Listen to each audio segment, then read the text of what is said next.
할렐루야. 더운 날씨에 어떻게들 잘 지내고 계신가요? 제가 지금 이 말씀을 녹화를 하는 것은 내일 주일이기 때문에 아침 예배가 없어요. 그래서 마무리해야 할 말씀이 있어서 이렇게 말씀을 이렇게 준비를 했습니다.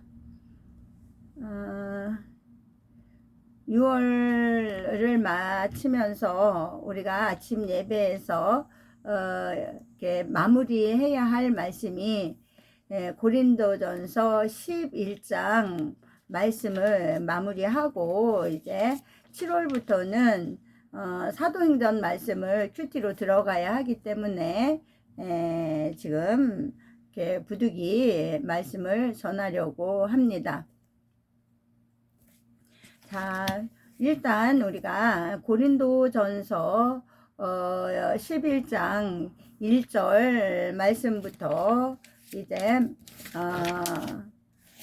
16절까지의 말씀을 이렇게 함께 말씀을 통독을 하고 그리고 묵상 말씀을 간단하게 나누면서 마무리를 하려고 합니다.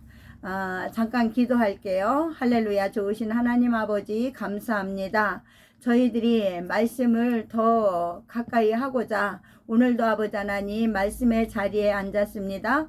이 말씀 통하여 우리의 믿음이 더욱더 견고한 터전 위에 지어져 가기를 소망합니다. 이 시간도 우리 성령 하나님 함께하여 주시옵소서. 예수 그리스도 이름으로 기도합니다. 아멘.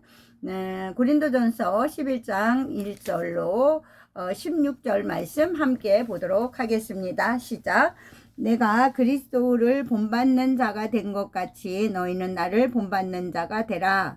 너희가 모든 일에 나를 기억하고 또 내가 너희에게 전하여 준 대로 그 전통을 너희가 지킴으로 너희를 칭찬하노라. 그러나 나는 너희가 알기를 원하노니 각 남자의 머리는 그리스도요 여자의 머리는 남자요 그리스도의 머리는 하나님이시라. 무릇 남자로서 머리에 무엇을 쓰고 기도나 예언을 하는 자는 그 머리를 욕되게 하는 것이요 무릇 여자로서 머리에 쓴 것을 벗고 기도나 예언을 하는 자는 그 머리를 욕되게 하는 것이니 이는 머리를 민 것과 다름이 없음이라. 만일 여자가 머리를 가리지 않거든 깎을 것이요 만일 깎거나 미는 것이 여자에게 부끄러움이 되거든 가릴지니라. 남자는 하나님의 형상과 영광이니 그 머리를 마땅히 가리지 않거니와 여자는 남자의 영광이니라. 8절 말씀. 남자가 여자에게서 난 것이 아니요 여자가 남자에게서 났으며 또 남자가 여자를 위하여 지음을 받지 아니하고 여자가 남자를 위하여 지음을 받은 것이니 그러므로 여자는 천사들로 말미암아 권세 아래에 있는 표를 그 머리 위에 둘지니라. 그러나 주 안에는 남자 없이 여자만 있지 않고 여자 없이 남자만 있지 아니하니라. 이는 여자가 남자에게서 난 것 같이 남자도 여자로 말미암아 났음이라. 그리고 모든 것은 하나님에게서 났느니라. 너희는 스스로 판단하라. 여자가 머리를 가리지 않고 하나님께 기도하는 것이 마땅하냐? 만일 남자에게 긴 머리가 있으면 자기에게 부끄러움이 되는 것을 본성이 너희에게 가르치지 아니하느냐? 만일 여자가 긴 머리가 있으면 자기에게 영광이 되나니 긴 머리는 가리는 것을 대신하여 주셨기 때문이니라. 논쟁하려는 생각을 가진 자가 있을지라도 우리에게나 하나님의 모든 교회에는 이런 관례가 없느니라. 아멘.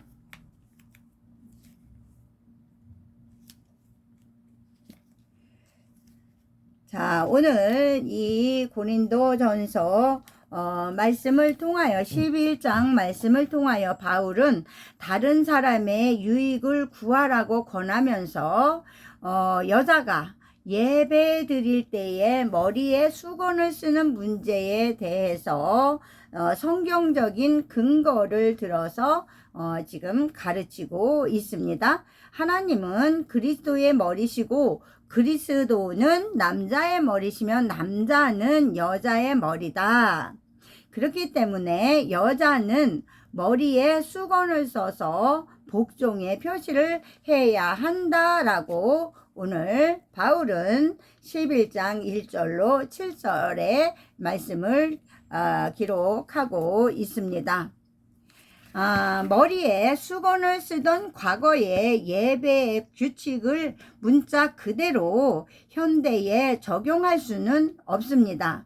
시대가 변하였고 문화가 변하였기 때문에 지금 바울이 이 서신을 기록할 때에 그 예배 규칙을 문자 그대로 현대에 적용하기는 굉장히 어렵다는 것이지요. 그렇지만은 영적 원리는 지금도 유효하다는 것입니다. 바로 그리스도와 남자와 여자 사이에는 영적인 질서가 존재하고 그 질서를 따르는 것이 하나님의 뜻이기 때문입니다. 죄로 인해서 남편과 아내의 관계는 깨어졌지요. 하나님께서는 죄를 지은 아담과 하와에게 아내는 남편을 원하고 남편은 아내를 다스릴 것이라 그렇게 말씀하셨어요. 우리 창세기 3장 16절을 한번 보도록 하겠습니다. 창세기 3장 16절 여러분들도 함께 찾아보셔야 할 것입니다. 3장 16절 찾으셨으면 함께 읽겠습니다. 시작. 또 여자에게 이르시되 내가 내게 임신하는 고통을 크게 더하리니 내가 수고하고 자식을 낳을 것이며 너는 남편을 원하고 남편은 너를 다스릴 것이니라 하시고 아멘. 네, 이와 같이 남편은 아내를 다스리라 이렇게 말씀하셨습니다. 그래서 이 구절은 아내는 남편을 다스리기를 원하고 남편은 아내를 다스리기를 원한다 하는 그러한 뜻입니다. 어느 한쪽만 누구를 다스리는 것이 아니라 남편과 아내가 서로 다스리기를 원한다는 뜻이에요. 다시 말해서 남편과 아내가 서로 상대방을 통제하고 자기 마음대로 하기 원한다는 뜻입니다. 부부 사이에 벌어지는 대부분의 갈등은 누가 누구를 지배하느냐, 누가 누구를 통제하는 통제권을 가지겠는가에서 시작되고 있지요. 그래서 죄가 갈등을 만든다는 것입니다. 부부관계의 열쇠는 영적 질서의 회복입니다. 우리가 영적인 질서를 회복하면은 모든 문제는 해결된다는 것입니다. 그리스도와 교회의 관계처럼 남편은 아내를 죽기까지 사랑하고 아내는 온전하게 남편에게 복종해야 한다는 것입니다. 이 영적인 질서가 회복되면 죄로 인한 통제권 싸움은 사라지고 부부는 영원토록 오랫동안 행복을 맛보게 될 것이다 라고 바울은 말하고 있습니다. 자, 8절에서 16절 말씀을 우리가 보면은 바울은 앞에 이어서 계속해서 공적인 예배를 드릴 때에 여자가 머리에 수건을 써야 하는 이유에 관하여 설명을 하고 있어요. 여자는 남자를 기원으로 하기 때문에 여자가 남자의 갈비뼈로 하나님께서 만드셨기 때문에 남자의 권위 아래에 있는 그러한 표시를 해야 한다는 것입니다. 그것이 바로 여자의 긴 머리가 자신의 영광인 것처럼 공적인 예배 시에 수건을 머리에 쓰는 것은 여자의 복종을 드러내고 또한 수치를 가리는 역할을 한다라고 바울은 오늘 본문 말씀에서 기록하고 있습니다.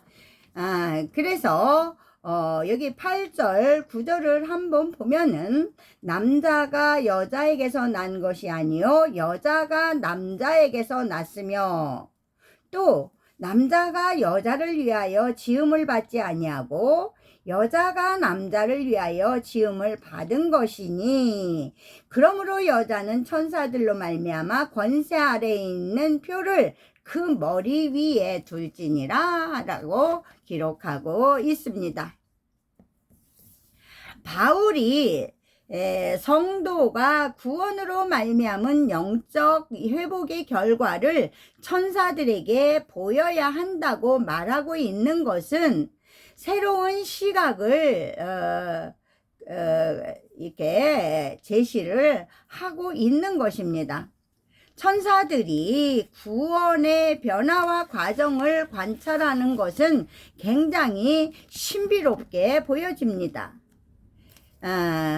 왜냐하면은 하나님의 천사들은 인간처럼 죄로 인한 그러한 고통과 파괴를 경험해 보지 않았어요.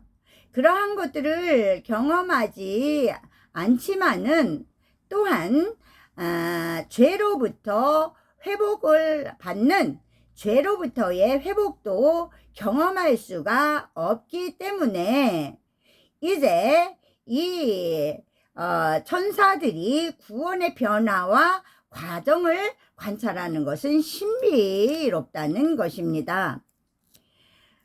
천사들도 성도를 통해서 도저히 불가능한 것 같은 도저히 이루어지지 않을 것 같은 불가능할 것 같은 죄로부터의 구원과 회복을 그들이 목도함으로써 하나님의 능력과 은혜를 간접 체험하는 것으로 보여지지요. 직접 그들이 이러한 일들을 겪어서 체험한 것은 아니지만은 인간들의 구원 사역을 통하여 그들이 간접적으로 경험하게 된다는 것입니다. 체험을 하게 된다는 것입니다. 바로 대표적인 영역이 깨어진 관계의 회복입니다. 죄로 인하여 하나님과 우리의 관계가 단절되었었지요. 바로 죄가 가져온 가장 무서운 결과는 가장 가까운 관계가 파괴되었다는 것입니다. 쉬운 예로 우리가 청춘 남녀가 서로 만나서 연애를 할 때는 어떻게 사랑을 주고받습니까? 정말 죽어도 나는 이 마음이 변하지 않을 것이라고 끝까지 죽을 때까지 죽음이 우리를 갈라놓기 전까지는 나는 당신만을 사랑하겠다고 약속하고 또한 사랑할 수 있을 것이라고 생각을 했지만은 그렇게 생각하고 남녀가 결혼을 하지요. 그런데 결혼 이후에 어떻게 되어집니까? 서로 원수처럼 미워하고 싸우는 경우가 많지 않습니까? 사람들이 경험하는 인간관계에서의 가장 큰 그러한 인간관계에서 가장 큰 스트레스를 받는 것은 바로 이러한 문제에서 비롯된다는 것입니다. 그 인간관계에서의 가장 큰 스트레스와 고통은 많은 경우가 가정에서부터 일어나고 있다는 것을 우리는 알아야 합니다. 그런데 구원받은 성도의 가정에서 영적인 질서가 회복되기 시작한다면 믿음의 가정으로부터 성도의 가정으로부터 영적인 질서가 회복된다면 이것은 바로 천사들이 하나님의 구원의 능력에 놀라움의 찬사를 보낼 수 있는 기회가 될 것이다. 오늘 바울은 그와 같이 말씀하고 있습니다.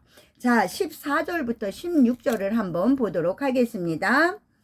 만일 남자에게 긴 머리가 있으면 자기에게 부끄러움이 되는 것을 본성이 너희에게 가르치지 아니하느냐? 만일 여자가 긴 머리가 있으면 자기에게 영광이 되나니 긴 머리는 가리는 것을 대신하여 주셨기 때문이니라. 논쟁하려는 생각을 가진 자가 있을지라도 우리에게나 하나님의 모든 교회에는 이런 관례가 없느니라 라고 오늘 말씀을 마무리하고 있습니다. 여기에 15절 만일 여자가 긴 머리가 있으면 자기에게 영광이 되나니 긴 머리는 가리는 것을 대신하여 주셨기 때문이니라. 이 말씀을 우리가 쉬운 성경에서 보면은 그러나 여자가 긴 머리를 하는 것은 그 여자에게 영광이 됩니다. 긴 머리는 여자에게 머리를 가리는 역할을 합니다. 아멘. 이렇게 쉬운 성경은 쉽게 기록하고 있습니다. 사랑하는 성도 여러분, 이제 우리가 6월 한 달 동안 고린도 전서를 묵상을 하면서 바울은 고린도 교회 교인들을 향하여 보낸 그 서신을 통하여 어떠한 일들을 권면하고 있었는가에 대하여 우리가 다시금 이 고린도전서를 묵상을 하면서 바울이 우리에게 요구하는 것이 무엇인가를 다시 한번 우리가 깨닫고 우리는 정말로 하나님을 떠나지 아니하고 하나님이 정해주신 그 질서 가운데서 늘 이탈하지 아니하는 삶을 살아감으로 해서 우리가 사나 죽으나 무엇을 하든지 우리의 존재 가치는 하나님의 영광을 위한 것이다. 하나님을 찬양하기 위한 그러한 존재가 우리들이다 하는 것을 우리는 날마다 우리의 삶 가운데서 잊지 말고 적응해 살아갈 수 있기를 예수 그리스도의 이름으로 축원을 드립니다. 할렐루야. 참 좋으신 하나님 아버지 감사합니다. 하나님 가까운 관계에서 구원의 능력과 은혜가 가져온 놀라운 변화를 우리가 날마다 경험하기를 원합니다. 하나님 아버지, 주의 뜻에 복종하여 사랑함으로 우리의 관계가 아름다운 관계를 형성해가는 그러한 관계의 복을 누리게 하여 주시옵소서.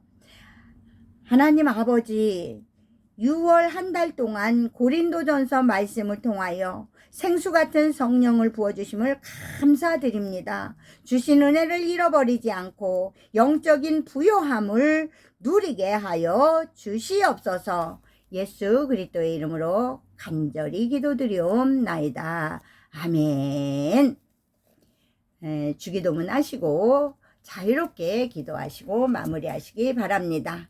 이제 7월 새로운 달에는 우리가 사도행전으로 말씀 묵상을 하도록 하겠습니다. 여러분 6월 한 달도 고생하셨습니다. 여러분 사랑합니다. 할렐루야.